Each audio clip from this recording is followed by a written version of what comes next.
to the visit for the Atlas detector. Yeah, sorry. The Atlas experiment is one of the biggest at CERN as the CMS-1. It takes over 3,000 physicists working on the experiments, and over 38 countries are contributing to this incredible experiment. And over 183 institutions are working to the different part. Riccardo Poggi will introduce you, a PhD in physics at the University of Geneva, will start the guide, which will be afterwards completed by Kayleigh Kennedy, which will guide you through the pit. I give the word to Riccardo. Hello, everybody. My name is Riccardo. I am a PhD student in physics with the University of Geneva, and I've been working with Atlas collaboration since quite a long time. And together with Kylie, I have the pleasure to give you a short tour of our laboratory, which is kind of unique. You're already coming from a tour from CMS, so you know that it's underground. Right now, me and Kylie are in two different locations. Because I am at the surface level. I will show you what is in my background in a moment. And then me and Kylie, we will meet underground and we'll continue the visit together. So without further ado, what do I have? I'm going to change the camera so you will see what I see. Here it is. So this is the entrance to the surface level. You can interact with me by chat, by the way. Sonia is going to relay to me all the questions that you have, to me and Kylie. So these are some power facilities that are here at the surface level. Then on this side, what we are going to go through together is the elevator. On the other side, this is the access point on the surface, where behind there is the elevator to access the cavern. Just one last thing, since you're the science communication, if anybody's interested, those white buildings over there with those gray air conducts, there is a huge computing farm that is used for to acquire data here with this experiment. We can talk about that more in detail later if you're interested. There are about 30,000 processing units over there, so it's quite a big cluster. Now, what we have here, this is the cargo entrance, and this is the people entrance. So we're going to go through it together. Here we have a little panel that is just saying what's the name of the cavern. This is the access. Then here, the way that you enter this type of facility is through an access card. In this case, I have a dosimeter, and we're going to do it together. So I'm going to swipe. Then it's like at the bank. The door will open from this side. I will enter. This black box here is going to be a retina scan. I will scan my retina, and then it will let me through to the other side. Now, while I was talking, it's closed, so I have to scan again. Now I will enter. I might have to lower the phone because there is a volumetric scan as well, so it may be a little bit tight. Yeah, it's asking me to go out and enter again. So this is common practice. Kylie knows as well that when we have to enter, it may take a few trials. Hopefully we will manage in. So this is a truly daily interaction in the work of a physicist, fighting with the access machine.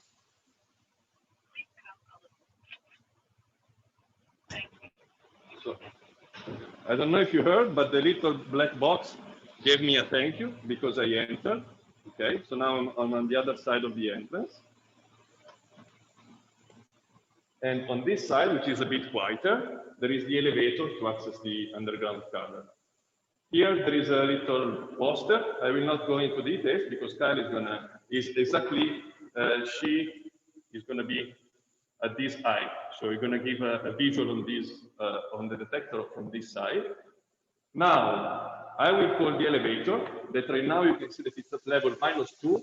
Level -2 here at LHC is at a depth of 90 meters, okay? So it's not like the underground in your usual building.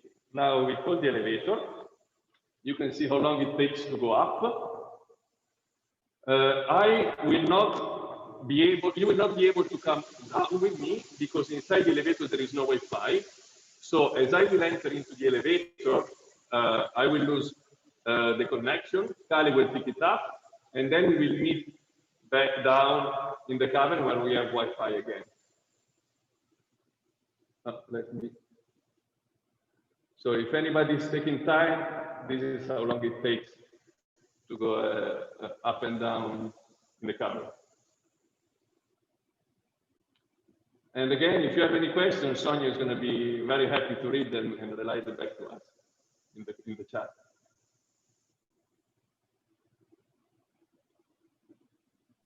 Okay, it's slowing down. Perfect. So now the elevator open. As I will enter, I will lose connection. So let me, from my side, we will meet back down in the cavern. So I leave you with Kylie now. Hi everyone. So as Ricardo said, I'm down here in the cavern, which Ricardo is currently going down to about minus 100 meters below the surface. And so, so my name is, to introduce myself, my name is Kylie Kennedy. I'm a PhD student in physics as well. And right behind me, as you can see, is the ATLAS detector. And something you might first notice, I'll switch my screen here so you can see it a little bit better. Something you might first notice is how different the ATLAS detector looks compared to CMS. And that's because both ATLAS and CMS were made with quite different technologies and quite different architectures.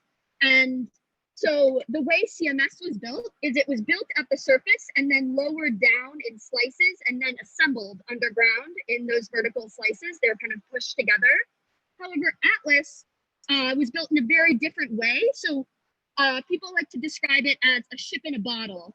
So we have these kind of large pieces of our detector that we lowered down from the surface. You can see up here, that's the surface, and we're all the way down here. And so we kind of lowered pieces down into the detector and then kind of assembled them like a ship in the bottle. And so something that's a key feature of CMS is their magnet system. And so maybe one of the most recognizable features of the ATLAS detector is our magnet system. And so you can see here these kind of long, large structures, these large metal structures with these orange bands are our torrid magnet system, which is one of the largest pieces of the detector. And so right now here, you can see right below me, this is one of our muon large wheels. It's part of the muon system, and we're going to get a bit of a better view of it as I kind of journey down. So right now I'm going to go down to meet Ricardo, and as I go down, I just want to show you guys some of the really intricate details that we see in the detector. And one of my favorite things to do when I'm, down here, whether it's giving tours or working on the detector, is to look at kind of the detail of the detector close up, and then look at the detector, kind of the vastness of the detector. So here, I'll just show you a bit more detail. So we have all of these different electronic cables, as well as other cables and tubes that carry not just electricity, but also hydrogen and helium and argon around our detector. So one of my favorite things about the detector is to look really close and appreciate the fine detail, and then look really far and appreciate the vastness. So I'm gonna keep on going down. And again, you're gonna be seeing on this tour a lot of these cablings, a lot of these like broad swaths of all of these cables in the detector. And that's something, in fact, if you were to add up all the cables from end to end here in the detector in this cavern, it would reach all the way to the moon and back. And so that's kind of like a fun statistic that I like to throw around that kind of gives you a sense of how incredibly great this experiment and this collaboration is. As I'm going down, I'm kind of, I'm passing the midpoint of the detector, which is where the proton beams pass through the detector. And so right here behind me, you can see this kind of big blue block, which, to give you a sense of scale, you can kind of see my body and see that, in fact, this kind of big blue block goes even higher and even lower than me right now. And this is the beam shielding for the the proton beam as it comes in and as it exits the detector. Because protons, so here it is again, you can kind of see the underside of the beam shielding here. Normally, the proton beams are in tubes that are about this big. So very, very small in these vacuum sealed tubes. However, as protons accelerate in a circle around the LHC, they emit kind of stray radiation. And normally that's not really a problem if it's in the segments of the beam, the segments of the LHC, but when it comes close to the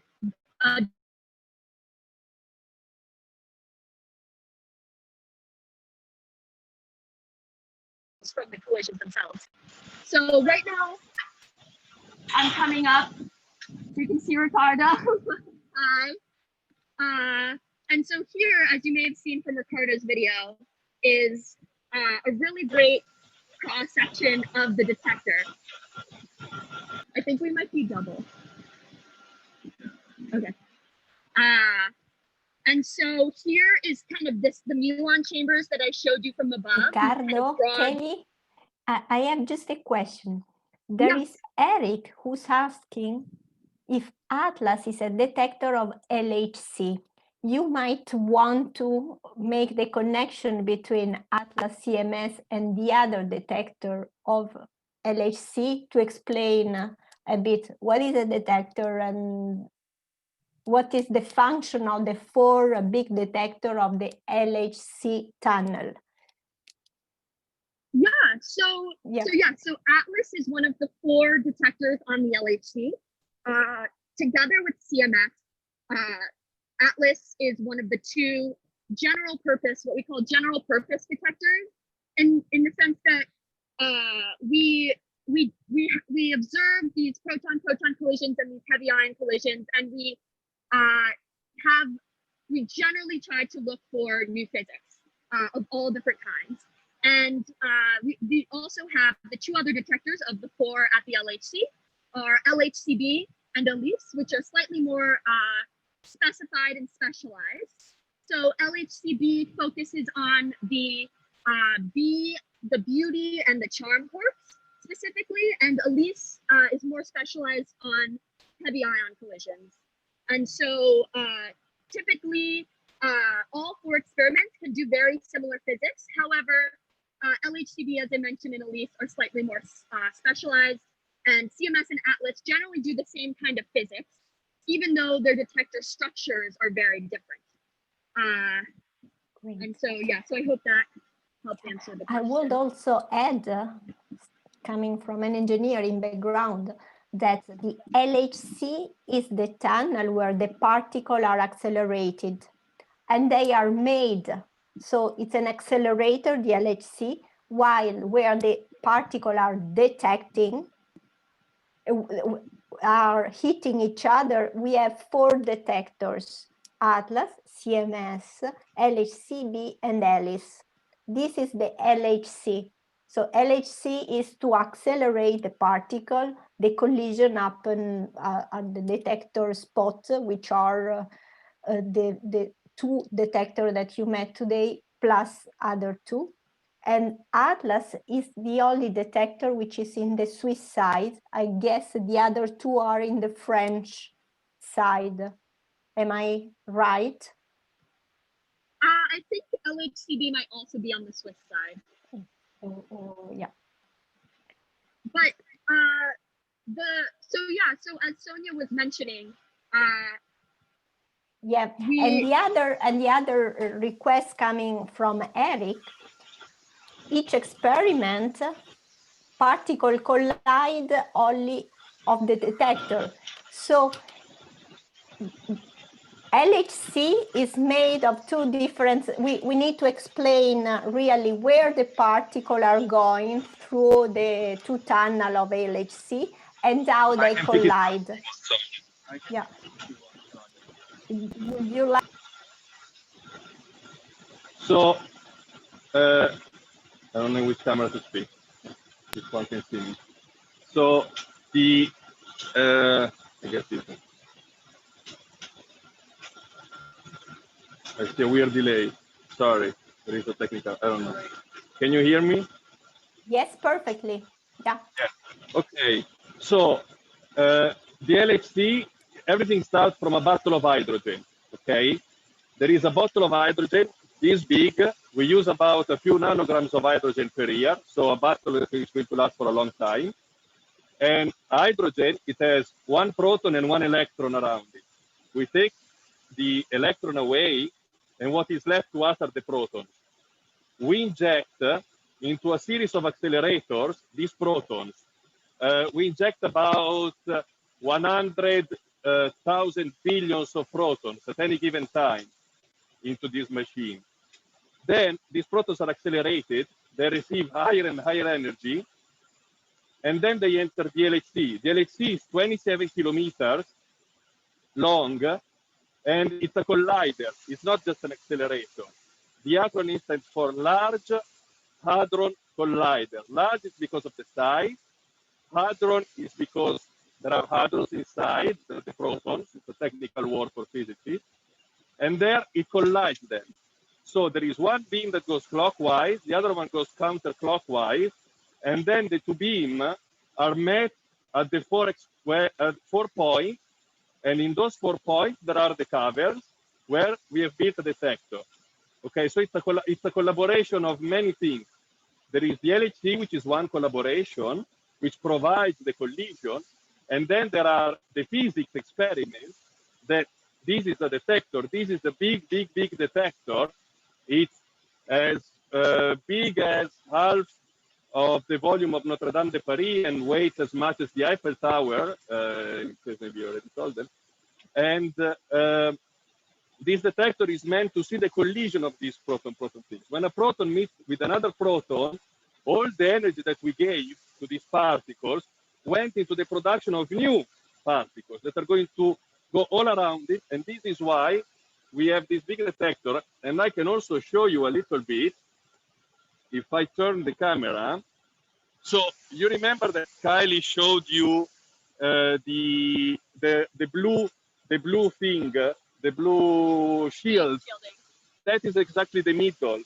So she was up there. She was talking to you from up there. Then she took the stairs, arrived halfway, and met on the other side. She was on the other side of this wheel, where there is that part. That is exactly the center. So if you continue from that side, you will meet with the tunnel, with the LHC tunnel. So the LHC tunnel stops inside this cavern. The particles go through the center of the detector. Now the detector here, now it's open because there is maintenance going on. Otherwise, this part will be filled with more detectors. Now it has been opened. The part has been removed and pushed back. If I move a little bit, you can see a little bit better. That gray thing over there that you see, that one is a big magnet. Is a magnet which is operated at a very low temperature. That big thing before was inserted right over there, okay, where there is the center of these. From this side, we go towards the whole detector. You can see the end of the hallway. The detector goes through all there. We can walk up to there. And in that center, which unfortunately there is the crane in front of us. If I go here, maybe you can see it better. So, like this, yeah, there is the center of the detector, and the particles go through, and then they will meet with the particles that come from the other side of the cavern, exactly at the center of the detector. And all the things that you see here, all these are sub-detector or modules that detect the passage of a particle. When a particle goes through any of these, there is a signal, and then we capture the signal and we monitor it. Is it a bit more clear? In the chat, is there any good feedback? Yes, Are yes, we going thank like you. this, or are we going like this? You What's the can feedback in the go chat? on. I think it has been clear, and we can take it over after if needed. Thank you very much, Riccardo and Kelly. You can continue. So, so one question that we have that I get a lot, both in tours and in general, is why are we doing this? What is the point of this research? What is the point of CERN, who has over 10,000 scientists and engineers working to give us beam? What is the point of having 3,000 plus scientists on this Atlas experiment, of which Ricardo and I both work on? And the answer really goes all the way back to the beginning of the universe, the origin of the universe, the Big Bang. And so right after the Big Bang, you can kind of imagine all of the matter of the universe within a tiny, tiny volume. So all the galaxies and all the stars were compressed into this tiny, tiny volume. And everything was super, super energetic. And because of the energy scales of the particles back then, they were super energetic right as they exploded into the universe that we know today. All of the interactions of particles and the types of particles that were more prevalent then and that are played a more significant role in the universe then, we no longer see today just because of the energy scales. And so currently we know that we have protons, neutrons, and electrons, which make up atoms, which then make up all of our ordinary matter. But we know that our ordinary matter, so what makes up our bodies and the earth and the stars, is only 5% of the total matter, the total energy, because E equals mc squared, of the universe. So what we know only makes up 5% of the universe. And so that's one of the reasons why we're doing these studies, is because we want to know what else is out there, what other particles there are. And one way to do that is to simulate, so kind of recreate the early conditions of the Big Bang. So in this kind of high energy environment. So we do that by colliding these protons at these extremely high energies in the hopes that through those particle collisions, we can kind of reproduce some of the particles or interactions that that existed back then, and we can study them. And so, so as Ricardo mentioned, and as many people know, E equals mc squared. And so by colliding protons at these really high energies, even though the mass of each proton is not very big, they're able, with their combined energies, to produce very massive particles that are much greater than the mass of the two protons combined. And so a lot of physicists here on Atlas are interested in studying these theoretical heavier particles, not just theoretical, but also very real particles like the Higgs boson that we've measured and discovered. And so we basically are able to produce these new particles in the detector. And then typically these particles, since they're so hard to produce, they don't live very long. And then they immediately decay back to the kinds of particles that we can, that we know and that we understand. And so it's, we then have our giant detector that's measuring these particles that we know and we understand. But through through kind of our various layers of the detector, as it's coming out from the interaction point, we have various layers of the detector that do different measurements. So we're able to reconstruct these particles and reconstruct the original particle that those particles originally came out of. A lot of particles here. But if you understood that, you basically understood most of what we do on a day-to-day basis. I don't know if Ricardo, you have anything to add to that. I think you gave a very nice explanation. If people were able to follow, that's great. How is the feeling from the other side? Yeah, it's fine. Thank Eric was also asking exactly particular. Was asking each experiment when the beams are traveling at a certain speed, so energy. Do you cause collision at each detector or get data from all of them? So we get data from all of them for one. acceleration, which is common in the LHC? That's a very good question. So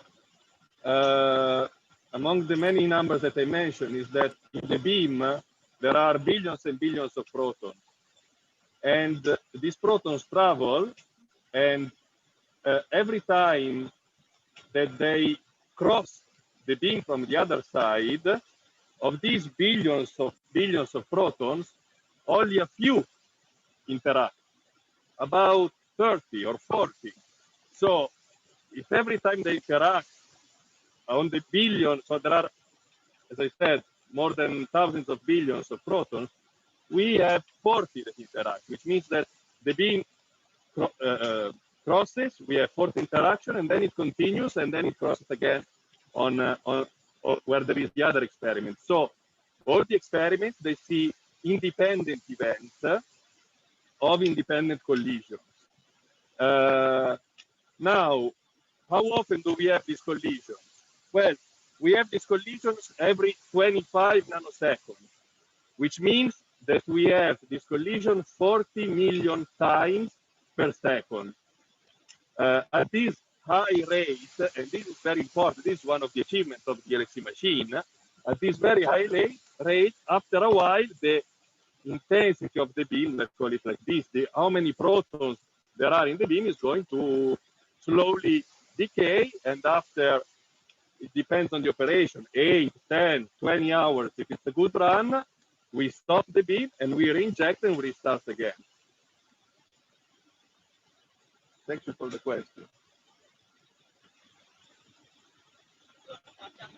So, yes, now Kelly is suggesting me also to give a little variation. We're going to walk and see a little bit of something else. You can leave, Kelly, if you want. You're in front. So right now we're walking to the other end of the detector, and you can kind of get a sense of how big it is, because it's taking us 30 seconds or so to get from one end to the other. And so we're almost there. All right. If I can jump in. Francesco, I saw a very nice question on the chat. Do you mind if I jump in? Okay. So there was a very nice question about what's the rate of this thing. Well, this is a very nice question for many reasons. First of all, we said that the collision are happening at 20 nanoseconds, which means that all these guys, so every detector, let's pick one that is close to us, this chamber over here. So if a particle is going through, then we're going to have a signal, okay, through that for the channel. Every straw, every tube, and that channel has thousands of channels inside. So there are many channels. Okay. Now it means that detector is going to be busy for a little time because the particles travel. Then we have a signal. The signal takes some time to travel, and for a little bit of time it's busy. It's like when you go to the bank and you have a client in front of you, and the cashier is busy. The same thing happens here. The point is that all these detectors, they need to be ready again 25 nanoseconds after. Okay? And this is one of the difficulties. Then there is another one, that if you look at the size of this detector, you have that when you have one bunch crossing, so when you have one collision happening, you should imagine a bubble of particles propagating through the detector. Now, the other two bunches that are coming 25 nanoseconds later, they also go through the detector before the first bubble has left the detector. I don't know if you understood. So let's say that you have event one happening, you have the collision. Event one is going through the detector, but the detector is so big that the event two is already happened, and then you have already event two chasing the other event. So at the same time, in this detector, you have more than one event. And this needs to be synchronized because you don't want the detector to mix. So it's a very complicated thing to do all that. I went into much detail, or was it okay? Was perfect. There are plenty of questions now. You need to be more synthetic to be able to answer to all and come out before dinner.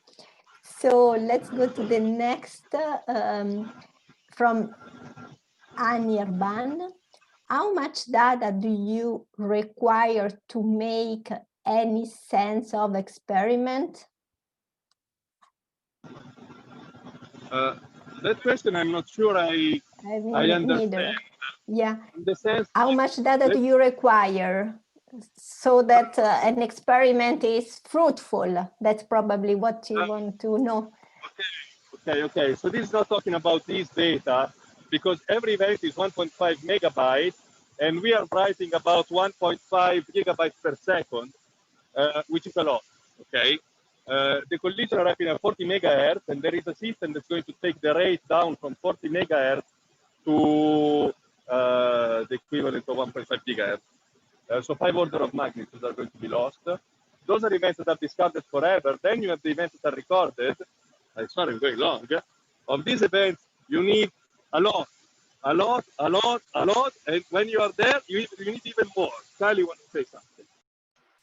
So to kind of take, so you, Ricardo answered this question kind of from a perspective of when we collect data from collisions, like how much physical data, like in terms of gigabytes that is. But I also see this question going in a different direction, which is also, you know, how many collisions do we need? How much time do we need to make sense of the data? And that's kind of, I mean, there's no right answer to that question other than more data is better. And that's because with these kind of proton-proton collision experiments, it's not that we basically, we need more data to increase our statistics. We can't, you know, like most sciences, like need a lot of data points to draw good conclusions, and the more data you have, the better conclusions and stronger conclusions you can draw. And so just to give you an example, we don't exactly know what happened with a given collision. So a given collision can, we can say, okay, I think that that's an electron and I think that's an electron and they're coming from this other particle, but we don't ever really know what those electrons came from or what is exactly happening in a given collision. But we are able to extrapolate trends over millions of collisions to see what those trends are, and then apply these fancy statistical models and fits and say, okay, did we find something new? Did we improve our measurement of a particular particle's mass? So, I mean, yes, we started taking data for this most recent data collecting period in 2015. And that's also when I happened to have my first experience working on Atlas. And so my first experience on Atlas was using data from a couple months in 2015, and I was able to do some things with the data. But right now, after 4 years of collecting data at during run two, and we're able to do a lot more things with the data just because there's more statistics and you can measure things more precisely. So that's my answer. Thank you, Kelly. I don't know if Ricardo or you want to answer to the next question. Actually, I want to add something to this. I apologize if I'm taking long, but what Kelly said is so important that I would like to double down, because I want to make sure that everybody understood. You will completely keep your question. I just asked the next question so that you can tune it to the next one. Okay. The other question is, what are pixel detector and where can you find them in the experiments? So speaking about data acquisition, explain how the detector are placed compared to the position of collision. So which kind of different detecting experiments one can find from the original collision going on. Okay, sorry for Hopefully somebody asks about physics again later, and we can talk about why we are not able to determine quantistically why some particles are like that and why we do this statistics physics. But coming to the pixels, actually, I want to go very close to this camera. You see, oh, I'm going coming close to you, so you can see Kylie's or my camera or her camera. That is a detector. It's a detector of photons. It's a silicon detector. And how many megapixels has your camera? Mine, I think, has some 10 or something. If Atlas was a camera, it would have 100 megapixels. Okay, right at the center of the detector, very close to the beam, about the heavy layer is inserted about 2 or 3 centimeters away from the beam line. This is very important. So you have the protons coming here, very energetic. If they touch something, they will. You will. If you put something there, it will be burned by the energy. And a few centimeters away, really 2 or 3 centimeters, you already have the first layer of pixel detectors. So these are very small pixels, they are squared, and they are very sensitive to the track reconstruction, because you are able to tell X and Y of the particles that are going through. So they are very important for what Kylie was saying at the beginning, that the particles are going to decay. So you have the collision, a particle is going to travel a little bit, but less than millimeters. Some travel a little bit more, and we can use that information. And then they're going to decay. So it's very important to take the tracks and to reconstruct the vertex. Because as I told you, there are about 40 collisions happening, and you don't want to mix particles that are coming from one collision with particles that are coming from other collisions.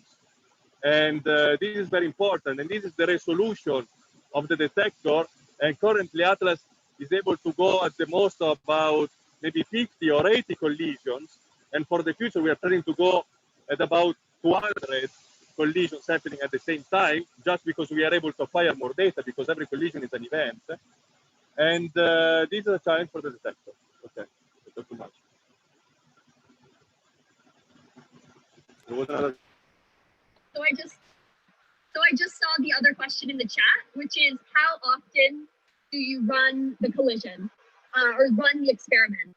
And that's a really good question. So right now, as you can see, we're not running the detector, or maybe you can't see, but basically the detector is off. If the detector were on, Ricardo and I would not be allowed in here because it would be such a high radiation environment. Additionally, when the detector is running, we have kind of the detector kind of rearranged. So like this particular piece of the detector you see is kind of smushed in here. We have another big magnet on the other side that would be pulled into this space. So the detector would look much different if we were running. But to answer your question, we run the detector 24/7, so 24 hours a day, 7 days a week when we are taking data.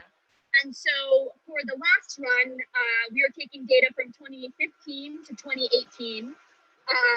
And when people are taking data, there always have to be people, in the control room, which is right up there. It's kind of close to where Ricardo entered.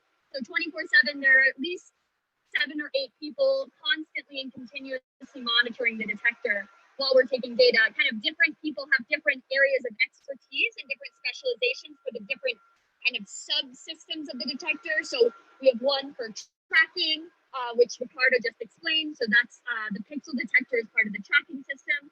We have one person who's in charge of the muon system, which are kind of these larger scale, these kind of large panels is our muon system, and on and on. And so what a lot, I get this question a lot. One thing that I think people don't fully realize is that all of the data that's collected to in the detector is available to everyone in the experiment. And so say on astronomy telescopes, university groups have to apply for time on that particular telescope. And so people will ask me, oh, how much time does your university get on the detector? Well, actually, we're all able to use all of the data, but different types of analyses use the data in different ways. So let's say my analysis is interested in photons, which are particles of light. Then we would take all the data and only take collisions that have photons. But maybe Ricardo's analysis is really interested in events with muon. So then he would look at the same exact data set, but then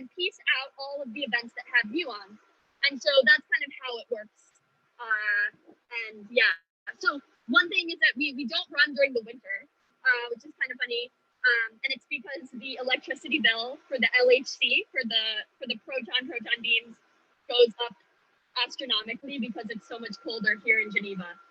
And additionally, it offers kind of a time for repairs as well. So we run typically from Easter through November-ish when we are taking data. And the next run is in 2022. So we shut down at the end of 2018, and then 2019, 2020, and 2021 we're in the middle of an upgrade, which we can also discuss for those of you who are interested. And then we restart in 2022. We're a bit delayed because of the pandemic, but we're on track to finish the upgrade. Just quickly to mention that the shutdowns are programmed, like we plan to stop for 40 years. Yeah. And the COVID has delayed something for maybe a year or so. But... Ricardo, maybe move because it's not clear signal from you. Okay.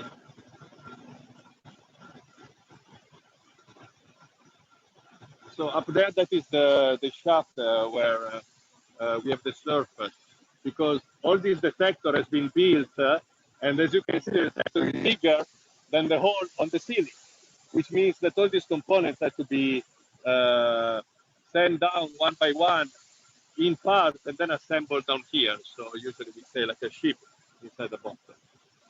Are there more questions? No. No, Okay. you can continue. Perfect. So I wanna battle the point about physics because I'm a physicist. You cannot stop me. Exactly. Okay? Go on. So Kylie was saying that we cannot determine what particles happen. Let me put it this way.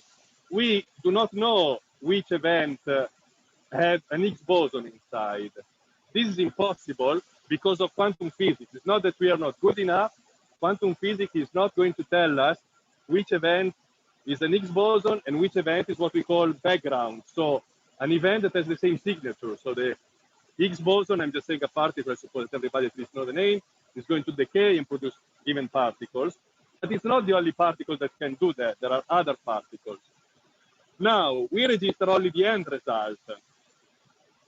But what do we know is that if an Higgs boson exists, the number of events with that given signature is going to be higher.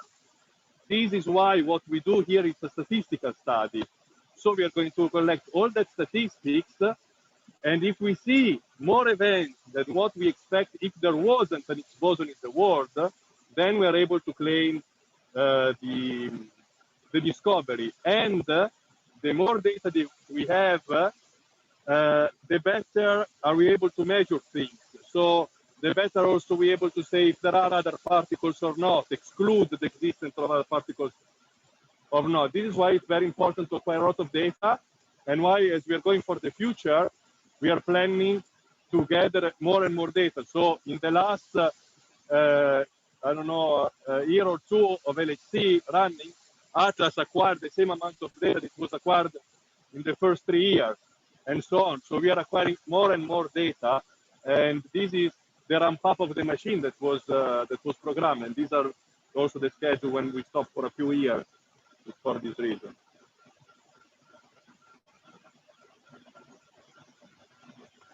We couldn't stop if we talk about physics. Great. You can go on, no question for you, so you can continue explaining. It means that we are boring everyone. Well, there is something that I wanted to talk about, which is our trigger. And so it's very important because it helps us collect data, but it's also part of the reason why we have this upgrade right now and why we're able to talk to you from the detector cavern as opposed to on the surface talking about this detector and hypotheticals. And so, as Ricardo mentioned, we get 40 million collisions per second in our detector. And unfortunately, we can't keep all of those collisions because we can't write the data to our computers fast enough. And so someone might ask, okay, but then if you can't write all of the collisions, why would you have 40 million collisions per second and not be able to save all of them? And that's because not every event is created equal. There are some proton-proton collisions that are better than others. And those are typically ones that produce kind of more energy. And so you can kind of think of a collision that what we call a hard collision is when two protons collide head on. So that's a very hard collision, high energy because they're colliding head on, likely potentially to produce some new physics or some interesting physics that we want to study. But a glancing collision, is less likely to produce kind of new physics or be very high energy and produce interesting physics. So we're really interested in the hard collision. It's incredible. Protons are so incredibly tiny, so it's impossible to guarantee that we will get a hard collision every time we have protons crossing each other. But we have ways to make sure that we at least get some. And so we have what we call a trigger system that helps determine what events we keep that we think are special, that might have new physics, and what events we want to throw away that we think don't have new physics. And so of the 40 million collisions per second, we're only able to write about 1,000 per second to disk. We're only able to save about 1,000 out of 40 million. And we have two levels to our triggers. We have what we call a level 1 trigger, and then we have a high level trigger. And the level 1 trigger is can only basically needs to determine whether to keep an event or throw away an event in a few microseconds. And it cuts the number of events from 40 million per second to 100,000 events per second. And so it's this trigger, this level 1 trigger, which we are upgrading for the detector right now. And so a lot of the upgrades that we're actually doing is hardware upgrades. So we're inserting new boards physically in the detector. That's why people need to be down here working, like taking pieces of the detector out, putting it back in, because there've been a lot of technological advancements since the detector was first built 10 or so plus years ago.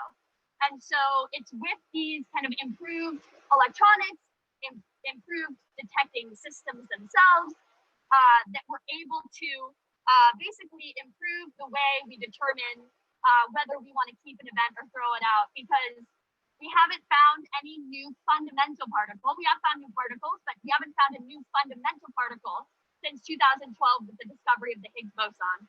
And some people are thinking we might be accidentally throwing all the interesting events with new physics out. And so we want to make sure that we can keep them. And so that's why the trigger is really important. And yeah, Ricardo mentioned when he first came in that we have a huge computing farm above us, and that's where the high level trigger is done. We need it really close to the detector. The low level trigger, this level 1 trigger, which is needs to make the decision in a couple microseconds, is actually downstairs with us, kind of through that wall over there, because it needs to be as close. All the machines that do that computation need to be as close to the detector as possible, because we need to take into account the speed of light when we send a signal from the detector to the room next door. That is like critical time. That kind of light speed time in our fiber optic cables is critical time. And then we have our high level trigger, which is just upstairs, which is also very close to the detector, which Ricardo mentioned when he first came in. So that's the trigger. I think we have another question if Ricardo wants to take that one. Great, guys. I can go in pension with you. Love this. What was the question? What is the maximum collision energy level? The energy of the collision now is 7 per electron volt. 7 per electron volt. Well, the electron volt is a unit of measure of the energy. 7 per electron volt, it's a lot for a proton. Okay, if you think like in absolute terms, it's not that much. It would be the same energy of a mosquito flying at 30 centimeters per second. But the difference between a mosquito and a proton is quite a lot. So a proton is much tinier, and the mass of the proton in energy would be 1 gigaelectron volt. So we are giving 7,000 times its energy, which means that when we collide them together, the two protons that have 14,000 times their energy collected in their own mass. So to make a parallelism, a similarity, it would be like if you take two bicycles and you make them go so fast that when you smash them together, you create 3 EasyJet airplanes coming out of that. This is what the two protons see. When you collide the two protons, this is enough energy that they see an amount of particles coming through that would equate to airplanes compared to bicycles. So this is really, really a lot of energy. Then, if you take not the energy of one proton, but the energy of the whole beam of protons, so 10 to the 14 protons, 100,000 billion protons, then you would have the same energy of a high-speed train with all the passengers traveling at 200 kilometers per hour. So the energy is very dense for one proton, and then the energy of the beam is very, very high. And there is a whole system to dump the beam in a very peculiar way, otherwise you break stuff and so on. That's about the energy. I think we're also getting close to the end. Yeah, So, you have another difficult question. Are there any possibility of getting particle of beyond the standard model as far as from collected data? Sorry for my accent. Yeah, so that's a really good question, and that's a lot of what all of us are looking for. I mean, it's not what every physicist on Atlas is looking for, it's what I'm looking for. It may be also what Ricardo is looking for. Basically, some of it. Basically, physicists on Atlas who work on physics analyses typically do one of two things. They either work on improving the precision of measurements of the particles that we know exist, including really interesting studies of the Higgs boson, which is the most recent fundamental particle we've discovered and which can answer a whole host of questions about our universe, you know, just measuring the particle masses and characteristics better. But then there are also physicists, and there of course overlap between these two as well, that look for new physics beyond the standard model. And so this is what I'm really interested in. And to give you kind of motivation for why there is physics beyond the standard model, so I mentioned earlier, all of the ordinary matter that we know of, all the matter in the standard model is only 5% of the universe. And so we know that dark matter comprises of about 20% of the universe, so 4 times more than the matter that we know of. And then dark energy comprises of about 70% of the universe. And so that's kind of one motivation for why there must be particles outside beyond the standard model. And then there's other questions about why there must be physics beyond the standard model. And one of those things is the imbalance between matter and antimatter. And so to many people who are not physicists, antimatter is a very scary thing, but actually antimatter is something that we see all the time in the LHC. It's not very uncommon. In fact, it's so mundane, the distinction between matter and antimatter, that if I see an anti-electron in the detector, I'll call it an electron. I don't call it an anti-electron. And so for the most part, we produce an equal amount of matter and antimatter in our detectors from these proton-proton collisions. However, we know from looking around our universe that we are made up of an abundance of matter, not antimatter. And so we think that there is some small, inconsistency that makes matter a little bit different from antimatter. And people have found a couple of these kind of small differences between matter and antimatter, but we don't think it's quite enough to explain really how much the extent to which matter dominates over antimatter. And so that's another reason for why we think there is beyond the standard model. So there are certainly people, a lot of us, looking for physics beyond the standard model, basically coming from all of these different theoretical motivations, but also practical interests for what do we really want to use the detector to do. And so people kind of, I can't really give you a cookie cutter explanation of how we look for physics beyond the standard model, because people are using the data in all of these very, very different ways. But I guess the main thing is with an abundance of data, not only comes an abundance of statistics, but comes a higher chance of producing something very rare. And so we have the more data we have, the more it's likely to produce a very rare interaction, which is what we might be interested in, and also get a lot of data to improve our statistics to be more confident that what we measure is indeed the case.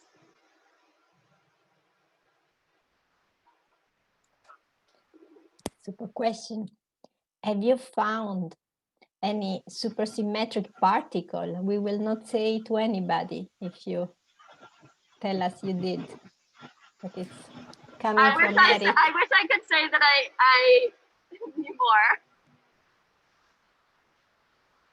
No, so We cannot say. not today. We can answer not tonight.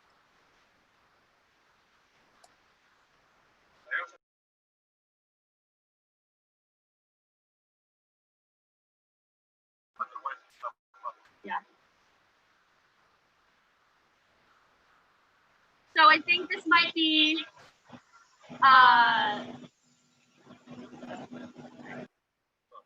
I think this might be the end of the tour. If there's one last really pressing question, we're happy to answer it, but otherwise we'll let you guys go and get on with this really cool science communications hackathon event.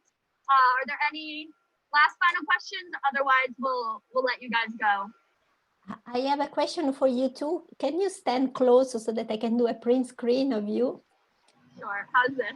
And we want all the participants to also maybe turn on their video, turn on their camera, and we'll take a photo of everyone, a screenshot of everyone. Thank you. Yes, I don't know if I can take everybody. And you, I'll take, no? Just a few more people left. Yep, I'm taking. Thank you, Kelly, and I need to. How do I do? Yep, improving my. Okay, just few other participants with the camera on. Else, I have several spots not filled. Please, please. Yeah. Otherwise we'll crop it. I'll take the best. I'll take the best and cut the shy. Thank you for taking part. Thank you, Riccardo and Kelly, for the presentation. This has been really a nice and fresh introduction. I would like to invite all the participants to join at 7 at the following link. Zoom. Just a second that I have several print shots. So this is the next appointment for 7. I'll send in a message. This is the Zoom link, and you can find the information needed on the Indico page. Bye. We leave you. Ciao. Ciao. Thank you. Thank you. So thank you for taking part, and meet you at 7. Thanks to all the participants. Thank you, everyone. Bye-bye. Bye.